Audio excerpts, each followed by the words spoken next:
Hello, máme tady unboxing. Tentokrát je to asi nejvíc vzácný unboxing, co mám zatím na mém kanále. Upřímně, není to labubu. Je to real, jo. Je to, hey baby! Je to až z Turecka, je to real. A nevím, asi si ukážem, jako, že je to fakt real, je to až z Turecka, vidíte to, protože moje teta se tady dobila teď v Turecku, to trošku zmáčku, to nevím. Ukážem si, které bych chtěla. Brala bych tu včelku, se mi strašně taky líbí. A i to bych asi chtěla, jako asi, nevím, jako nejmíň. A i ten růžový by mě nevadil, ani tento, ale nejvíc, doslova nejvíc bych chtěla tu žabičku. Nejvíc. Brala bych i tohodle a jednoho z těch secret, spíš toho hnědého, než toho modrého.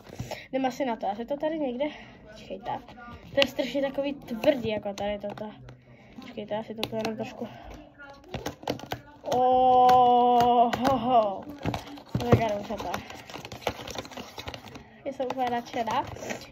Já to řeknu takhle, já jsem vždycky chtěla spíš to Cry Baby, než Labubu. Kartička asi v tom není.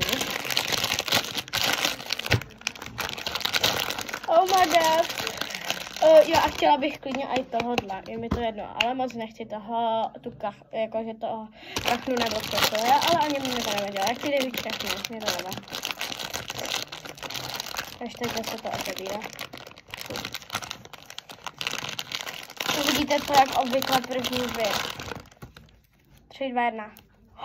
To je ten růžový, to je ten zajíček, který se mi líbil. Oh my god, to jsem chtěla hned na třetí místo. Bych chtěla první to, potom jsem chtěla to a potom jsem chtěla toho zajdu. To je boží. To je úplně boží. Tetička v tom asi, jak jsem chápal, není, ale to nevadí. Já nemusím moc růžovou, ale mně se to líbí.